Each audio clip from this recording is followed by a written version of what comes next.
तो मनीष जी, आज एक प्रेस कॉन्फ्रेंस रखाई गई जिसमें आप लोगों ने बताया कि ट्रांसप्लांट को बंद करा दिया जाएगा। मुझे ये बताइए वो कैसे पॉसिबल है? कैसे पॉसिबल है? मैं आपसे एक सवाल पूछता हूँ। जब बच्चा पैदा होता है तो लगभग 3 किलो का होता है। अच्छा। उसमें कितना खून होता है? लगभग 250 ग्राम।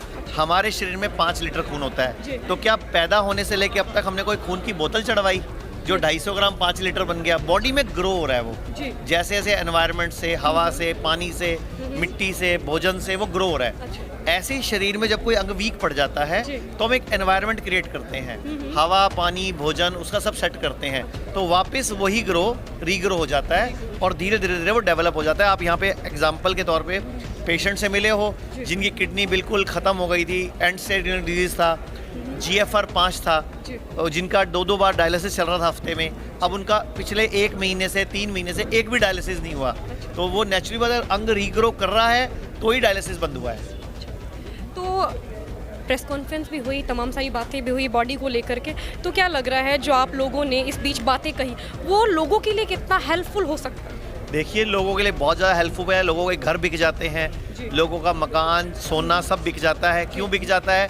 क्योंकि जब उनको किडनी फेल, लीवर फेल या हार्ट ट्रांसप्लांट या लंग ट्रांसप्लांट बोला जाता है तो उसका खर्चा बहुत है, दवाइयाँ बहुत हैं, और कभी भी एक भी व्यक्ति सुधरता नहीं है, ठीक नहीं होता। और किडनी ट्रांसप्लांट कराने के बाद दोबारा फिर फेल हो जाती है। कितने ऐसे पेशेंट हमारे पास आ चुके हैं जिन्होंने किडनी ट्रांसप्लांट कराया था घर बेच के, लोन लेके, और दोबारा फेल हो गई। अब क्या करेंगे? अच्छा, अब मान लो किडनी फेल हुआ, पहले वाइफ की ले ली, अब 3 साल बाद दोबारा फेल हो गई, अब दूसरी शादी कराएगा क्या? अब दूसरी किडनी कहाँ से लाएगा? क्योंकि हिंदुस्तान में किडनी सिर्फ ब्लड रिलेशन वाला व्यक्ति दे सकता है। लेकिन मैं कह रहा हूँ, पहले ही ट्रांसप्लांट क्यों कराया? उसी किडनी को ठीक करने की कोशिश क्यों नहीं की? क्योंकि मॉडर्न पैथी में इसका जवाब नहीं है। हम लोगों ने आयुर्वेद और नेचुरोपैथी की मदद से सॉल्यूशंस निकाले जिससे लोग ठीक हो रहे हैं। तो सर, मैं एक सवाल आपसे करना चाहूँगी। देखा जाए कि तमाम मेडिकल्स हैं, तमाम हॉस्पिटल्स हैं जिसमें आज के टाइम भी ऑर्गन्स का व्यापार चल रहा है, तो क्या छोटी छोटी बीमारियों के लिए बॉडी को ऑपरेट करना ज़रूरी है?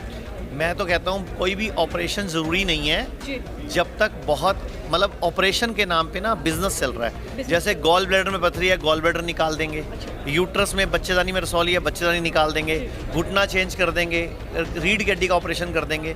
मैं आपको एक छोटी सी बात बोलूँ, आंखों के ऑपरेशन भारत में सबसे कॉमन है। कैंप लगते हैं, हर थोड़े दिन में आंखों का ऑपरेशन हो रहा है। जबकि आयुर्वेदा के अंदर अक्षय तर्पण करके टेक्निक होती है, एक हम लोग मटेरियल का होल बना के ऑयल भरते हैं, कैसा भी कैटरेक्ट हो, सफ़ेद मोतिया हो, काला मोतिया हो, ठीक हो जाता है। वही मटेरियल घुटने पे लगाकर उसमें ऑयल भर देते हैं अलग तरह का, घुटना ठीक हो जाता है। वही ऑयल रीढ़ की हड्डी पे लगाता है, रीढ़ की हड्डी ठीक हो जाती है। तो 80 to 90% ऑपरेशन की ज़रूरत नहीं होती। लोगों की गलती है, वो सीधा एलोपैथी में जाते हैं। तो मेरे आपके माध्यम से, इस चैनल के माध्यम से बोलना चाहूँगा कि कोई भी तकलीफ है, एक बार आयुर्वेदा में पंचकर्मा टेक्निक की हेल्प लो, आप हैरान हो जाओगे। 90% लोगों को एलोपैथी के ऑपरेशन की ज़रूरत ही नहीं पड़ेगी। सर, एक बात बताइए, आप आयुर्वेदिक वाले हैं और कोई दूसरा एलोपैथिक वाला है, तो एक मतलब आपस में कंपटीशन है, कोई उसको गलत बताता है तो कोई उसको गलत बताता है। इसमें अब पब्लिक ये नहीं सोच पा रही कि मैं मेडिसिन किसकी लूँ, किस पर मैं भरोसा करूँ। मैं आपसे पूछना चाहूँगा, जंगल में लाखों जानवर, करोड़ों जानवर रहते हैं, अरबों जानवर रहते हैं, उनके लिए कौन सी एलोपैथी और कौन सा आयुर्वेद है? वो कैसे स्वस्थ रखते हैं अपने आप को? वो तो बेचारे, आयुर्वेद पैथी नहीं है, आयुर्वेद एक जीवन का विज्ञान है, आयुर्वेद एक जीना है, आयुर्वेद एक जीना सिखाना है। आप बताओ मुझे, कुत्ता बीमार पड़ता है, बिल्ली बीमार पड़ती है, वो 2 से 3 दिन खाना छोड़ देते हैं, उसको किस आयुर्वेद वाले ने बोला या एलोपैथी वाले ने बोला? किसी ने नहीं। अपने आप नेचर से, क्योंकि उनके पाँव जमीन पे हैं। इसीलिए हम अपने हर पेशेंट को बोलते हैं नंगे पाँव आधा घंटा रोज घास पे घूमना है, ताकि आपकी 6th सेंस, आपका प्यूटरी ग्लैंड, हाइपोथैलेमस ग्लैंड एक्टिव हो और आपको एनवायरनमेंट की से, प्रकृति से शक्ति मिले और आप अपने को हील करो। जी सर, जनता का और मेरा भी एक सवाल है कि इंडिया के अंदर या हम भारत के अंदर कह सकते हैं कि बहुत से लोगों को, 80% लोगों को लीवर की बड़ी समस्याएं होती हैं, तो उसके लिए वो क्या करें?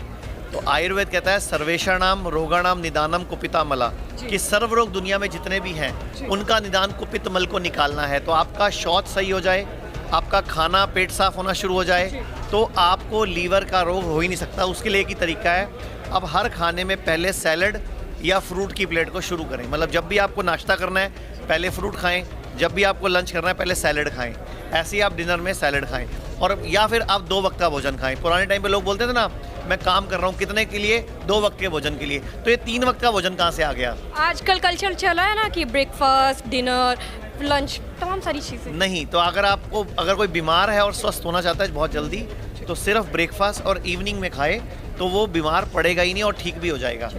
शुक्रिया। अब आप अपने हेल्थ इंश्योरेंस से हमारे किसी भी क्लिनिक या हॉस्पिटल से अपना आयुर्वेदिक इलाज शुरू करवा सकते हैं। अगर आप पंजाब स्टेट के सरकारी कर्मचारी हैं तो आप भी अपनी किसी भी बीमारी का इलाज करवा सकते हैं। हमारे पूरे भारत में 165 से अधिक शुद्धि आयुर्वेदिक क्लिनिक हैं। अपनी नजदीकी क्लिनिक का पता जानने के लिए नीचे दिए गए नंबर पर अभी कॉल करें।